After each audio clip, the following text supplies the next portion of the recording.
Atos dos Apóstolos,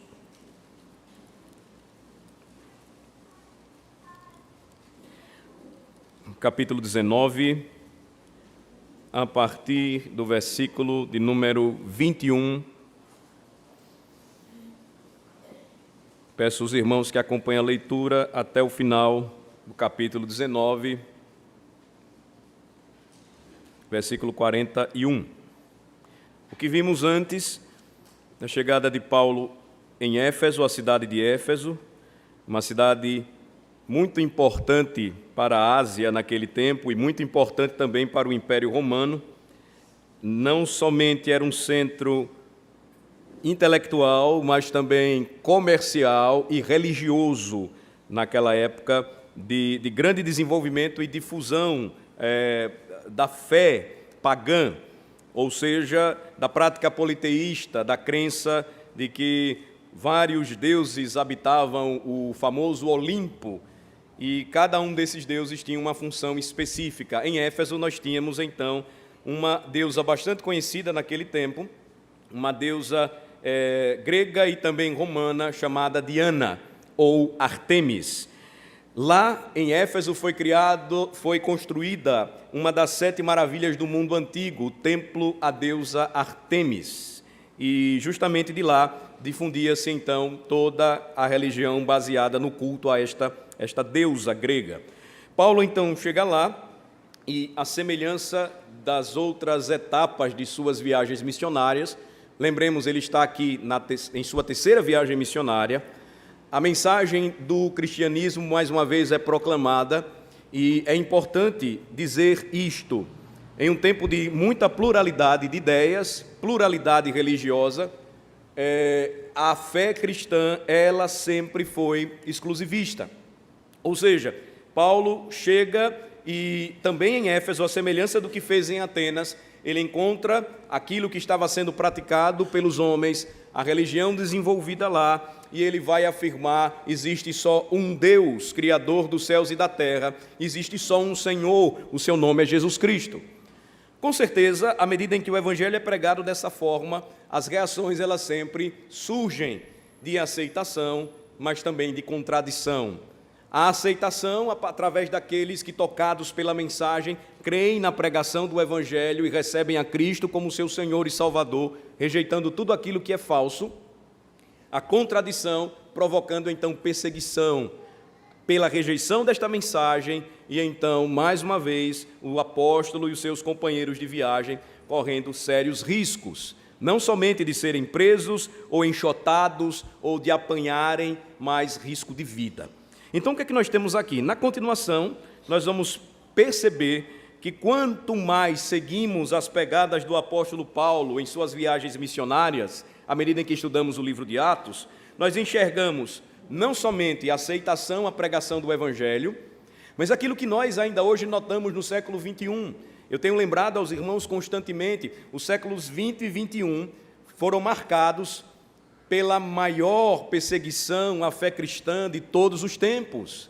A mídia não está interessada em dizer isso. Os homens não estão interessados, os homens políticos não estão preocupados em falar isso. A única voz profética que se tem para o mundo se chama a Igreja do Senhor, quando proclama esta verdade do Evangelho, e o fato é, ainda hoje, milhares de cristãos, muito mais do que qualquer outra forma ou expressão religiosa, sofrem perseguição.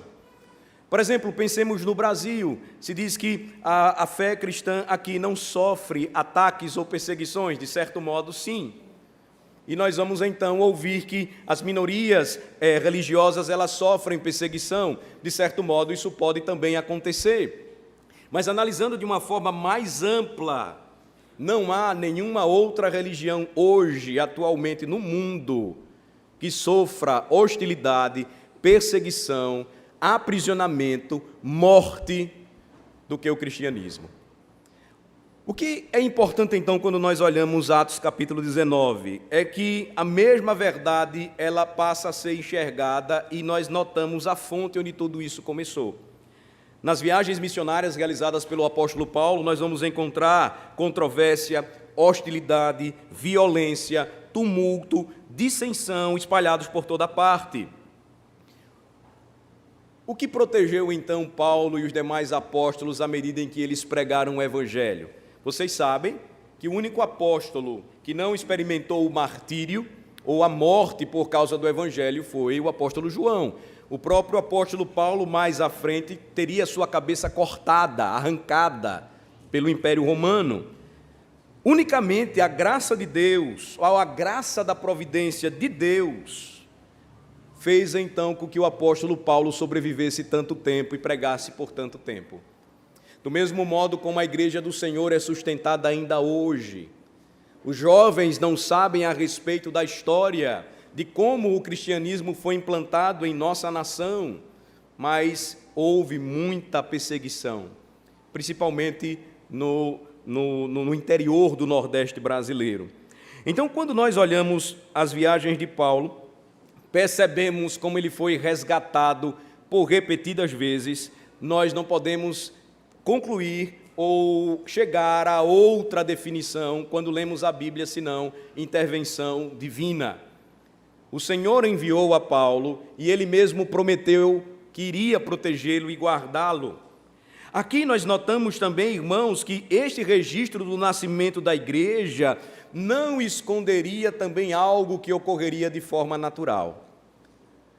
Tertuliano já havia dito: o testemunho dos mártires, ou o sangue dos mártires, é a semente da igreja. Ou seja, o seu testemunho conduziria ao derramamento de sangue por amor a Cristo e ao seu evangelho, mas isto não traria redução do número de cristãos. Na verdade, promoveria então aquilo que acontece quando uma semente cai na terra e ela precisa morrer para produzir então uma bela árvore frondosa e frutuosa. O que nós aprendemos, irmãos, é que aqui, novamente, somos lembrados acerca da natureza da Igreja de Cristo. Ela é militante. Enquanto marcha neste mundo, ela é militante. Mas à medida em que ela marcha e sofre hostilidade e perseguição, ela anseia pelo céu, ela anseia por experimentar aquilo que na glória eterna, na volta de Cristo, será uma realidade para a igreja. Ela também é triunfante. Então, marchamos em militância à medida em que ansiamos o dia em que triunfaremos em Cristo Jesus. Mais uma vez, nós seremos desafiados aqui nesta manhã, estudando ou seguindo os passos do apóstolo Paulo. E sabem por quê? Porque em nossos dias o rigor do politicamente correto, a ideia de confrontação e crítica corajosa contra qualquer forma de idolatria ou paganismo são considerados incorretos. E as igrejas cada vez mais se calam, cada vez mais se tornam passivas, entregando-se à idolatria de seus próprios corações, à medida em que percebem a própria sociedade cada vez mais idólatra. Assim como as pessoas do mundo antigo. Percebam que Paulo, ele não pensou como muitas vezes hoje nós pensamos enquanto igreja. Observem então, irmãos, a leitura a partir do versículo 21 até o versículo de número 41. Cumpridas estas coisas, Paulo resolveu no seu espírito ir a Jerusalém, passando pela Macedônia e Acaia, considerando: depois de haver estado ali, importa-me ver também Roma. Tendo enviado a Macedônia 2 daqueles que lhe ministravam, Timóteo e Erasto, permaneceu algum tempo na Ásia. Por esse tempo houve grande alvoroço acerca do caminho, pois um ourives chamado Demétrio, que fazia de prata nichos de Diana e que dava muito lucro aos artífices, convocando-os juntamente com outros da mesma profissão, disse-lhes: Senhores, sabeis que deste ofício vem a nossa prosperidade? E estáis vendo e ouvindo que não só em Éfeso, mas em quase toda a Ásia, este Paulo tem persuadido e desencaminhado muita gente, afirmando não serem deuses os que são feitos por mãos humanas. Não somente há o perigo de a nossa profissão cair em descrédito, como também o de o próprio templo da grande deusa Diana ser estimado em nada e ser mesmo destruída a majestade daquela que toda a Ásia e o mundo adoram. Ouvindo isto, encheram-se de furor e clamavam: grande é a Diana dos Efésios.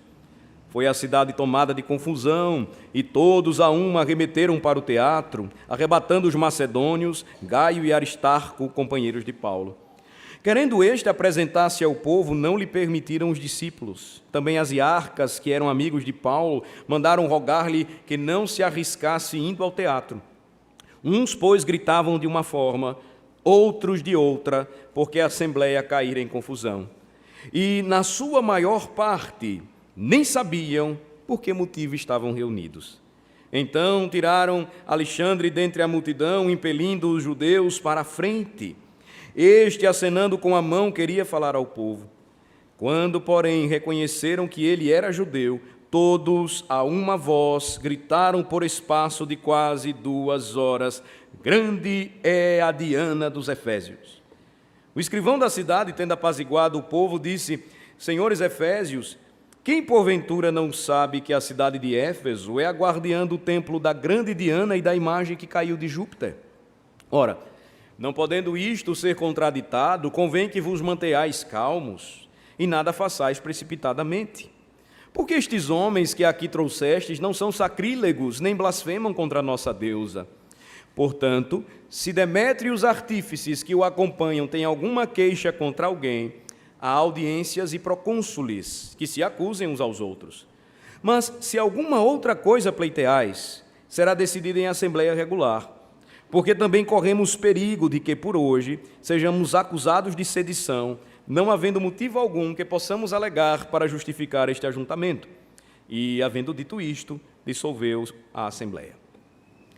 Observem aqui outro modelo que pode ser aprendido de estratégia missionária ou de pregação evangelística no livro de Atos, quando seguimos os passos do apóstolo Paulo.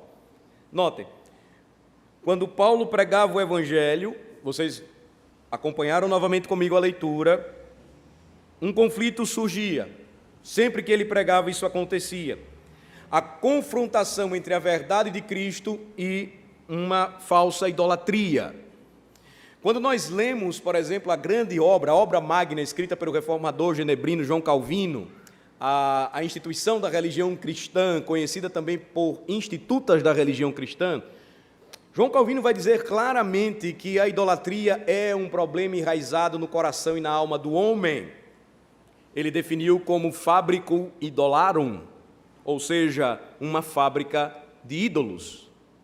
Nós somos, portanto, por natureza, inventores de ídolos. Como artífices, criamos ídolos para nós mesmos, sempre procurando substituir em nosso coração a presença do Deus vivo. Observem que Paulo já tratou sobre isso. Se você sair do livro de Atos e seguir comigo para o próximo livro, a carta que ele escreveu aos Romanos, abram comigo, por favor, Romanos 1, a partir do versículo 18. Quando chegamos lá, percebemos que Paulo, claramente em sua carta, escreveu e afirmou que a ira de Deus é revelada contra apenas alguns homens. Não, a ira de Deus é revelada contra todo o mundo. E não porque há incidentes isolados de idolatria, mas porque a propensão, a inclinação à idolatria no coração dos homens é universal. Observem o versículo 18, diz o texto. É um princípio básico aqui. Primeiro ele vai dizer: todo ser humano conhece o Deus vivo, porque Deus revelou o seu caráter claramente a cada um. A ira de Deus, versículo 18, se revela do céu contra toda impiedade e perversão dos homens que detêm a verdade pela injustiça. Porquanto o que de Deus se pode conhecer é manifesto entre eles, porque Deus lhes manifestou. Porque os atributos invisíveis de Deus, assim o seu eterno poder, como também a sua própria divindade, claramente se reconhecem desde o princípio do mundo, sendo percebidos por meio das coisas que foram criadas. Tais homens são, por isso, indesculpáveis.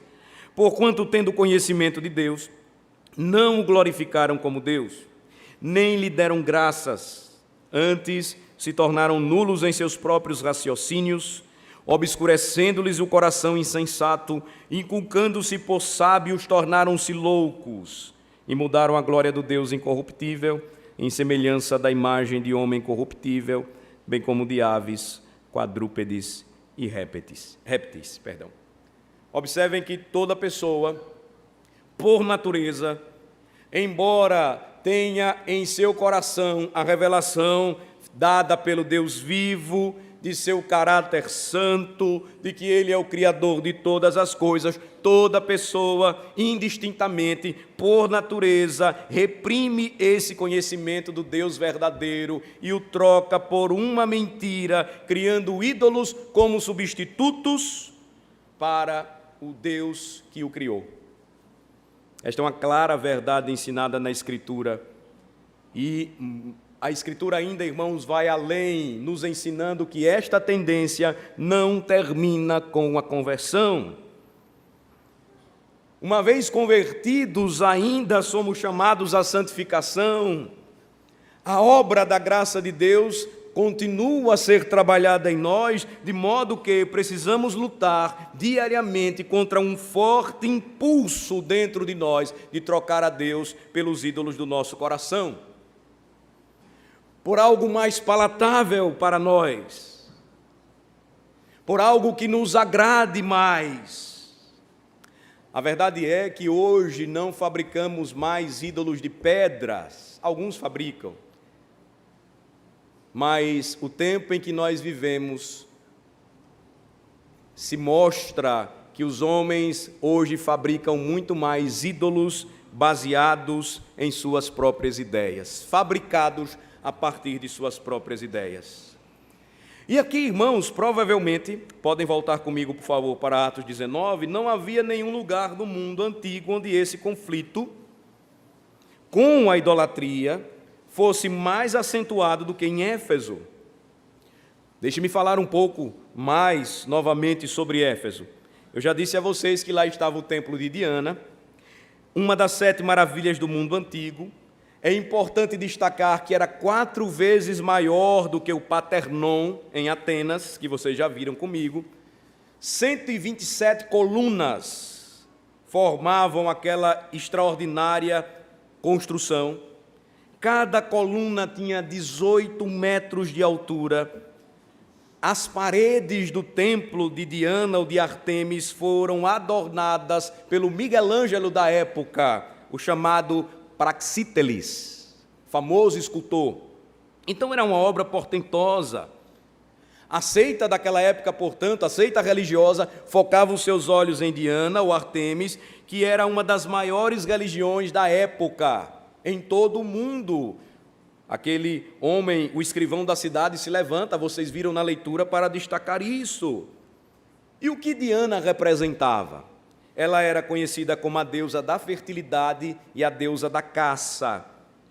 Ela tinha 33 santuários espalhados pelas cidades do mundo antigo, todos eles em devoção à grande Diana dos Efésios, como era conhecida. E, além disso, um grande comércio estava sendo, então, movimentado em torno desta deusa. Quando você toma e faz uma comparação com o que vivenciamos no Brasil, você então começa a perceber algumas situações. Por exemplo, quando o escrivão da cidade, no versículo 35, fala a respeito da guardiã do templo da cidade de Éfeso, a grande Diana, e da imagem que caiu de Júpiter, os gregos acreditavam que quando os meteoritos eles caíam na terra, era o sinal de que alguma deusa estava sendo enviada por Júpiter ou por Zeus, o maior de todos os deuses. E então, rapidamente, um templo era construído e ali então se oferecia sacrifícios, se praticava prostituição cultural e a idolatria ela se espalhava pelo mundo antigo. Quando você toma a história de como surgiu o grande e reconhecido templo de Aparecida do Norte, a suposta imagem escolhida ou encontrada no fundo das margens de um rio. E então, a partir dali, um grande e portentoso templo construído, peregrinações anuais são encaminhadas para lá, e um grande comércio ele gira em torno de tudo isso. Não é nada diferente daquilo que Paulo encontrou em Éfeso, ou o que nós percebemos como grandes peregrinações por outras partes do mundo, para Meca, por exemplo, ou para outros templos asiáticos. Então, tudo gira em torno daquilo que a própria Escritura define muito bem. O homem detém a verdade pela injustiça. Tendo conhecimento de Deus, o homem não o glorifica como Deus, preferindo fabricar ídolos a partir do seu próprio coração, que a Escritura diz é enganoso.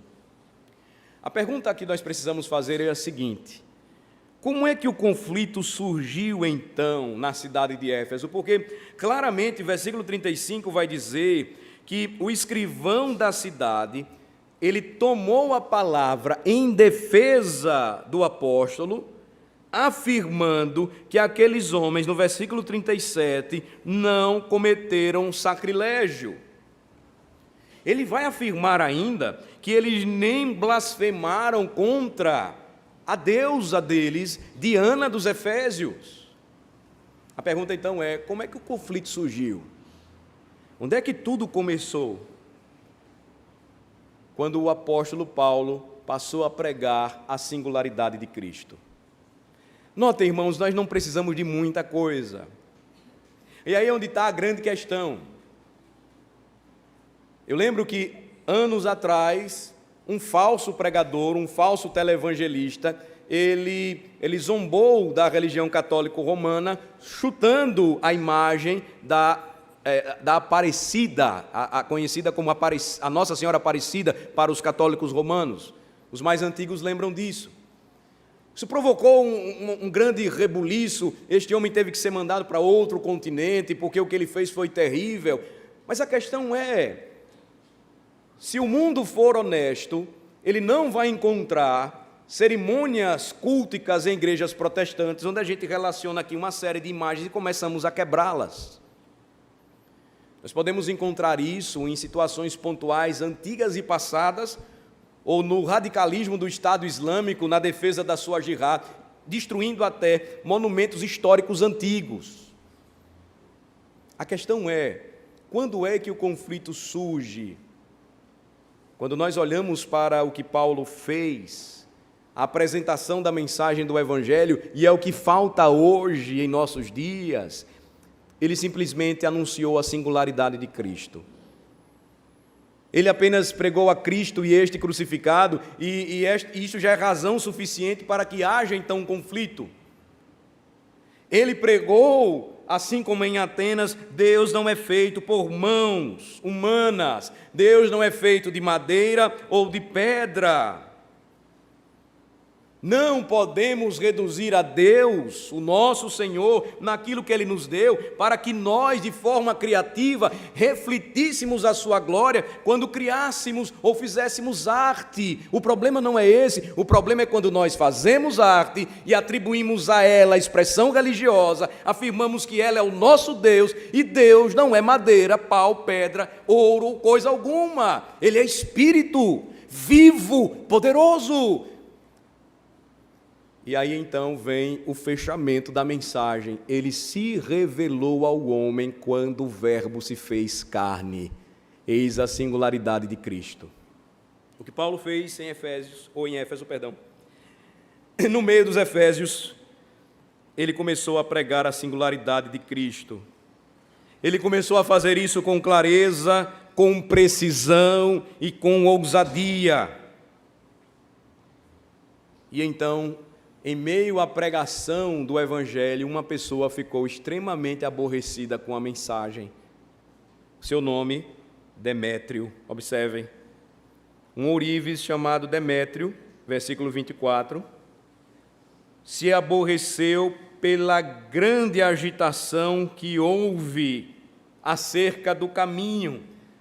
Porque Jesus falou certamente em João 14, eu sou o caminho, e aqui está a singularidade da sua mensagem. Eu sou o Salvador para o mundo, ninguém vem ao Pai senão por mim. Esta mensagem ela é clara e exclusiva da fé cristã. Então houve grande agitação. Por quê? Porque muitas pessoas elas começaram a crer. Este homem, então, chamado Demétrio, reuniu seus colegas artesãos e disse o seguinte, seus colegas artesãos, perdão, e o que foi que ele disse? Observem, senhores, a partir do versículo 25, sabeis que deste ofício vem a nossa prosperidade, e estáis vendo e ouvindo que não só em Éfeso, mas em quase toda a Ásia, este Paulo tem persuadido e desencaminhado muita gente, afirmando não serem deuses os que são feitos por mãos humanas. Veja só, não somente há o perigo de a nossa profissão cair em descrédito, como também o de o próprio templo da grande deusa Diana ser estimado em nada e ser mesmo destruída a majestade daquela que toda a Ásia e o mundo adoram. Confronto de poder é o que há aqui entre o Rei dos Reis e Senhor dos Senhores e os deuses fabricados pelas mãos dos homens. Demétrio aqui, revestido de uma preocupação religiosa, na verdade chama os seus companheiros, reúne o seu sindicato e diz assim, olha, Paulo está estragando os nossos negócios. Os ourives, fabricantes de imagens ou de lembrancinhas, souvenirs, eles vendiam para os visitantes, os peregrinos que vinham do mundo todo ver este grande templo.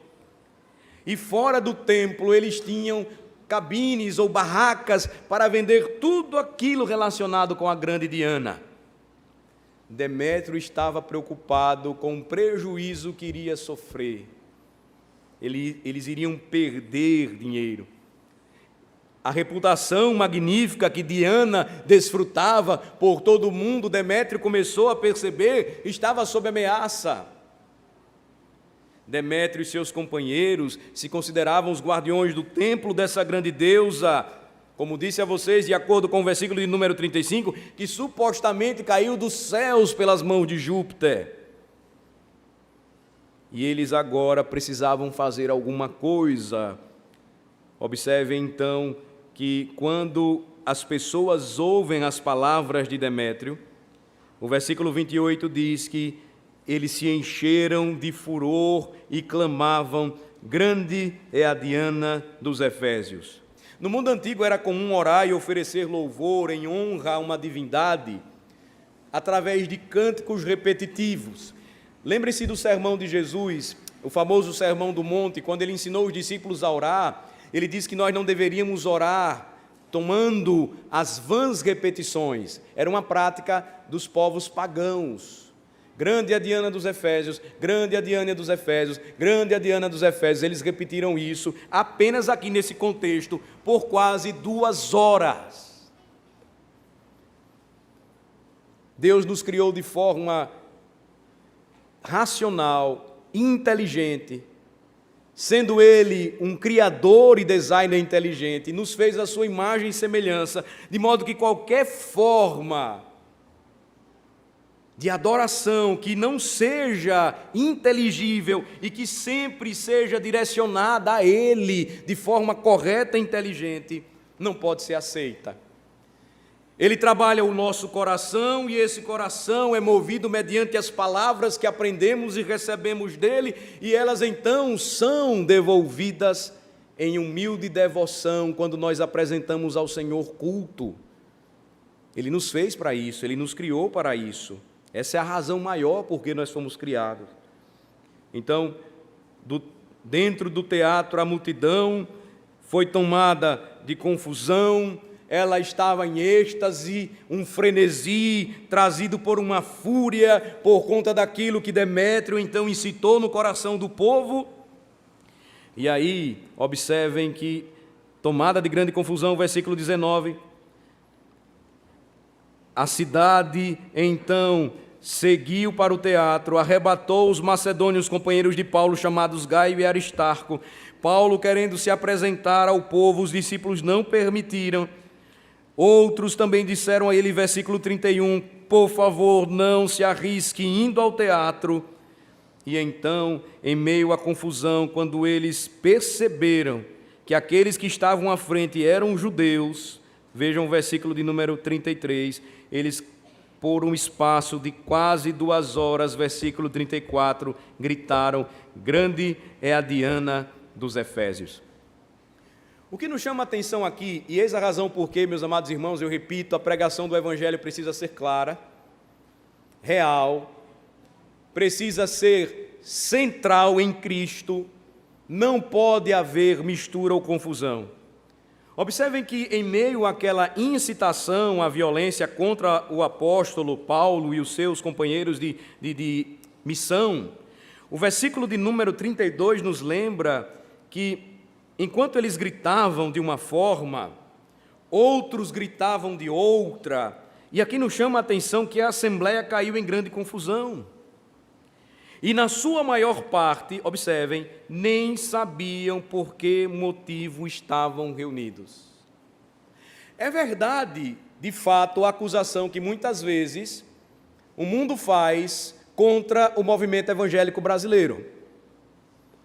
Em muitos lugares, você tem muita gente reunida, mas que não sabe nada a respeito da sua fé.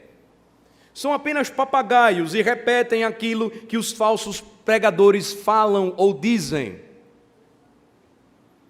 O cristianismo é inteligente, meus irmãos. O cristianismo mudou, transformou o Ocidente. O cristianismo produziu universidades e escolas, orfanatos e asilos e mudou a realidade das vidas de muitas pessoas. É fato inconteste.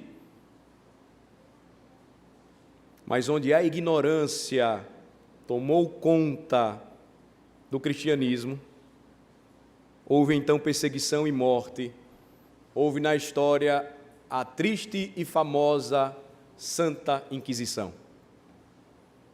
Mas onde o Evangelho sempre foi pregado com clareza e com verdade, o cristianismo produziu as modernas repúblicas ou democracias.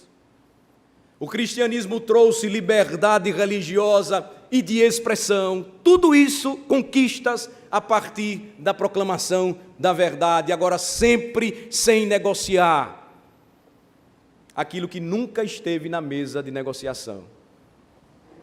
O Evangelho, então, produziria gente crente, inteligente, devota ao Senhor, tendo Cristo como seu supremo pastor,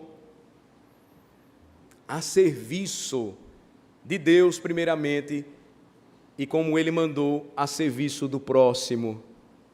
Infelizmente, o que é que nós vemos muito hoje? Pessoas que na sua maior parte nem sabem por que motivo estão reunidas.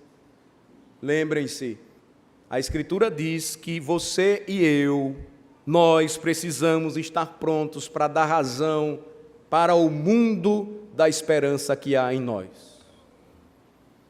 Pergunta simples, você sabe dizer de qual os 10 mandamentos? Pergunta simples, você sabe dizer e explicar, sem abrir a Bíblia, com a sua mente, citando textos bíblicos, o plano de salvação? Pergunta simples, você sabe explicar por que o culto é centrado em Deus e não no homem? Porque ele deve ter oração, leitura da palavra, ele deve ter os cânticos, ele deve ter a pregação, a administração dos sacramentos. Você precisa saber isso. Você precisa dizer claramente porque algumas questões hoje tão polêmicas não estão na mesa de negociação dos cristãos e não tem essa conversinha de eu não posso me meter nisso. Eis a razão porque ainda hoje homens mal intencionados eles têm movimentado as massas em meio à ignorância, não somente religiosa, mas filosófica e política. Quando se pergunta, muita gente nem sabe por que está seguindo uma passeata, uma carreata, uma procissão ou porque está pulando na marcha para Jesus. Não sabem nada. Observem que o que aconteceu aqui foi uma grande confusão e então a cidade de Éfeso agora estava tomada por agitação. Uma multidão clamava pelo sangue de Paulo e de seus companheiros, berrando e gritando por 2 horas, mas novamente Deus intervém. Surge uma nova intervenção, justamente como aconteceu em Corinto, nas mãos dos magistrados locais, onde o procônsul interferiu. Agora ele estava sendo, o Senhor estava sendo representado, ele enviou por sua intervenção providente o escrivão da cidade. Ele começou a acalmar a multidão. Veja só o que ele disse a partir do versículo 35. O escrivão da cidade, tendo apaziguado o povo, disse: Senhores Efésios, quem porventura não sabe que a cidade de Éfeso é a guardiã do templo da grande Diana e da imagem que caiu de Júpiter? Ora, não podendo isto ser contraditado, convém que vos mantenhais calmos e nada façais precipitadamente. O que é que o escrivão então começou a dizer? Olha, todo mundo sabe sobre Diana. Na cabeça dele, uns poucos pregadores seriam capazes de destruir essa religião tão fundamentada, espalhada pelo mundo antigo? Essa é a questão que ele levanta. Ele aconselhou então a multidão, observem, a permitir que Demétrio e os ourives registrassem sua queixa legalmente em audiência pública. Ele vai dizer isso aqui no versículo 38. Se Demétrio e os artífices que o acompanham têm alguma queixa contra alguém, nós temos tribunais que se acusem uns aos outros. Ele vai mostrar isso para que lá, então, as acusações e defesas elas fossem razoáveis. Ele disse para a multidão se dispersar, ir para casa, porque eles poderiam ser acusados de sedição, e então viria o Império Romano mandando as suas legiões e ia acabar com todo mundo. Ele sabia do risco de uma sedição, de uma agitação daquela forma. Mas por trás de tudo isso, notem, irmãos, o que acontece no final. O Senhor intervém e, novamente, Ele permite que a pregação do Evangelho ela fosse continuada. Demétrio, sim, foi agitado e começou a temer, percebendo o poder daquela mensagem. O escrivão da cidade diz assim: olha, será que estes homens, com esta conversa, vão destruir uma religião tão antiga, fundamentada aqui? Olhem só a grandeza desse templo, olhem só a multidão de gente que vem para cá, percebam isso. Será? Será possível isso? A conclusão, irmãos, disso tudo é a seguinte: a verdade é que isso nem sempre é o que acontece na história do povo de Deus. Nós sabemos que muitas vezes aqueles que se atrevem a pregar em ambientes hostis, eles pagam com suas próprias vidas. Nós temos a história do diácono Estevão, logo no início. Nós temos no passado a história dos profetas. Mais adiante, os próprios apóstolos seriam mortos pela pregação do Evangelho, nós sabemos disso. É o que acontece, como eu disse introdutoriamente na mensagem desta manhã, no mundo todo. Nós vemos todas as noites na TV, quando assistimos o que acontece quando as religiões do mundo elas se chocam. E a conclusão sempre é a mesma: se esta religião causa divisão, nós não queremos associação com ela.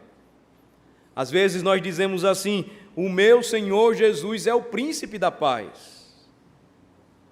Então deveríamos procurar caminhar em paz, em uma vibe legal com todos eles.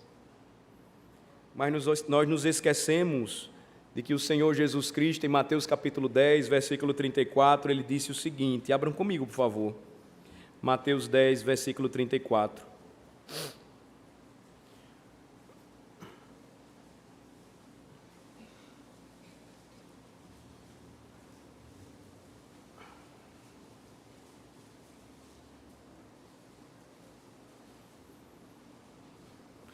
Não penseis que vim trazer paz à terra. Não vim trazer paz, mas espada. Este é um dos ditos difíceis de Jesus. Porque, de fato, a profecia a respeito dele em Isaías é de que ele seria chamado príncipe da paz. A questão é, a que espada que Jesus se referiu? A espada que Jesus tinha em mente aqui não era a espada da jihad islâmica.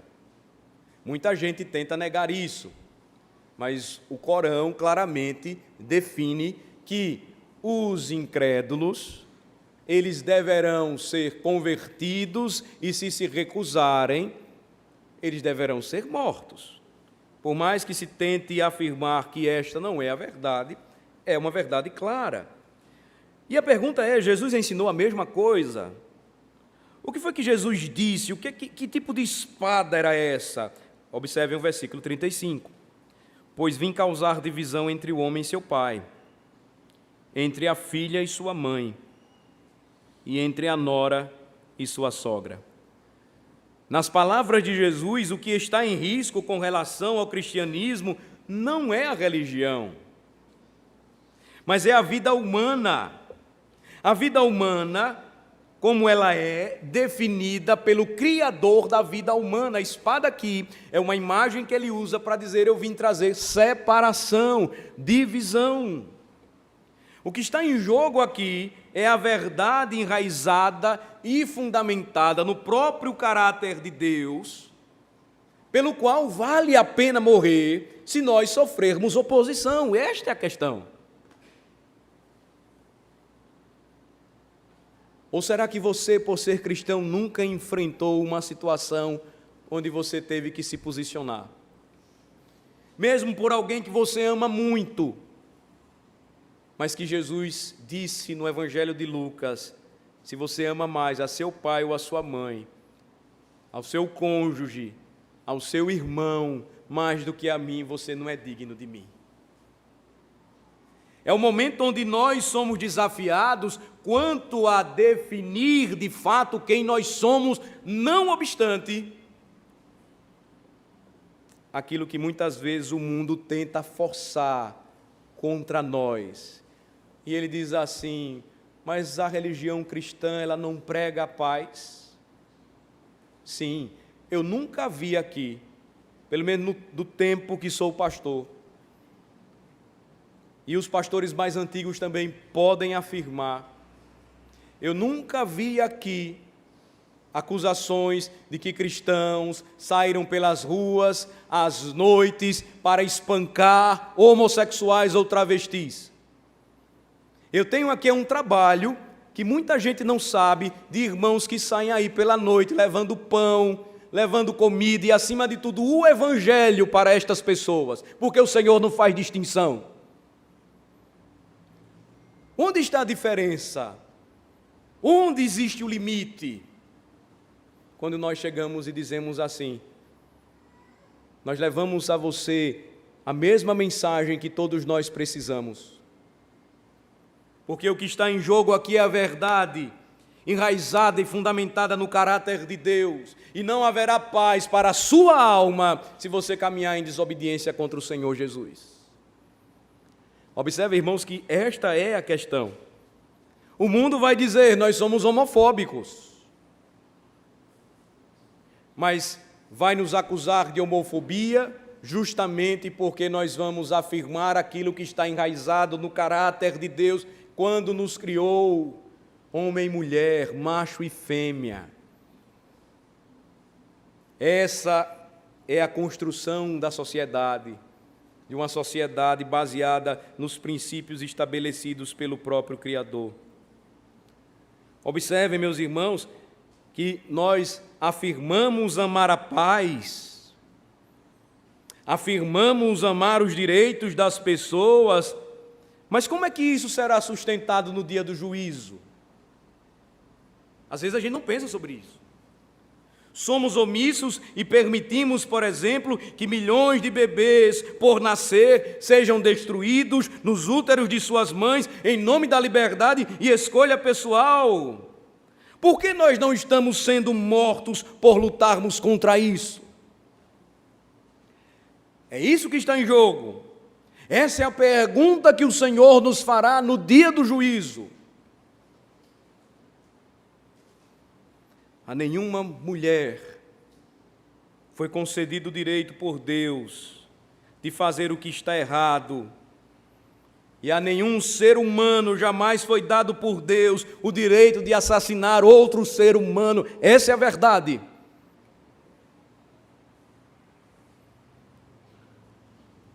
E durante mais de 2000 anos, a Igreja de Cristo sempre foi monolítica quanto a esse assunto, não política. Ela sempre afirmou a mesma verdade do Evangelho. Um dos princípios mais básicos da fé cristã, a santidade da vida humana. Mas a igreja hoje está disposta a trocar este princípio baseado no caráter de Deus por tranquilidade e paz. Essa é a razão, amados irmãos, porque nós não estamos sendo arrastados para o anfiteatro. Essa é a razão porque ninguém está mais nos confrontando quanto às nossas posições e valores. Esta é a razão porque basta levantar-se do púlpito e profeticamente proclamar a verdade do Evangelho e ser acusado de radical. Mas será que nós não estamos afrouxando por décadas uma verdade que jamais deveria ser colocada na mesa de negociação? Ninguém está gritando conosco porque não há nenhuma razão para isso. Meus amados irmãos, isso não é correto. Pelo bem-estar das pessoas, pela verdadeira paz que só está em Cristo Jesus, e não pela religião, nós deveríamos desejar totalmente nos dedicar à vontade de Deus a partir da sua verdade. A verdade de Deus, meu amado irmão, é para você, mas também é para mim, é para o nosso vizinho, é para todo mundo. É para o incrédulo que mora ao lado da minha casa e que respira cada fôlego de vida pela graça de Deus. É pelo meu colega de trabalho que eu sei para onde está caminhando e eu preciso testemunhar da graça de Deus diariamente para ele, mas em nome de uma paz que não é verdadeira, eu me calo.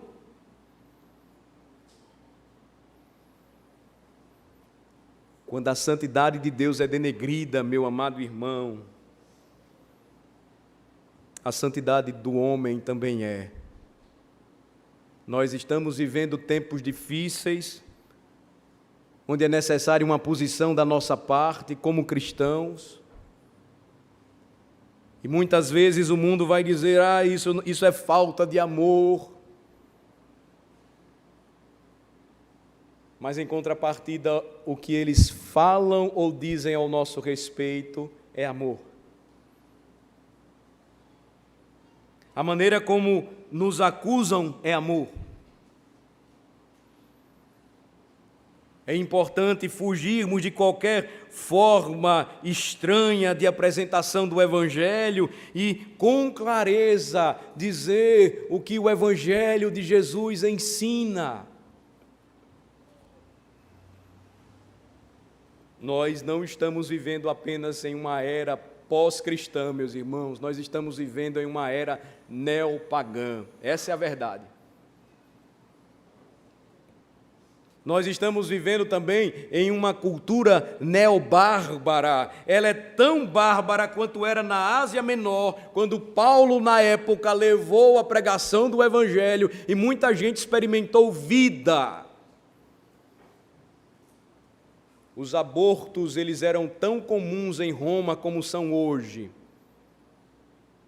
E muitos abortos eram feitos e, porque mal sucedidos, as crianças elas nasciam.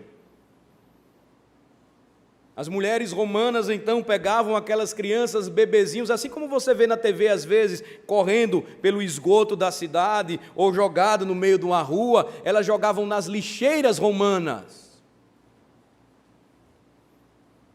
Os cristãos iam lá, pegavam esses bebês, limpavam, alimentavam, levavam para a igreja e então diziam, quem vai criar essa criança? Quem vai cuidar desse menino? Isso é amor. Às vezes, irmãos, precisamos tomar posturas e posições difíceis. E é necessário isto quando somos chamados a um comprometimento real, se cremos na fé cristã, se somos compromissados com o Evangelho de Jesus. Não partirá de nós tamanha coragem. Vocês acham que eu não tenho medo quando falo aqui abertamente que o homossexualismo é pecado, de ser processado e preso, não? Vocês acham que eu não penso nisso, em ser preso e deixar minha esposa e minha filha? A coragem não surge de nós, mas à medida em que nós olhamos para a palavra, para o Evangelho, é impossível, irmãos. É impossível que ouçamos o mundo gritar por mais de 2 horas, mas por séculos, grande é a Diana dos Efésios, e nós não gritamos, grande é o Jesus de Nazaré, o Filho de Deus. Não devemos abrir mão disso por ninguém. Essa é a verdade. Mas para isso é necessário coragem.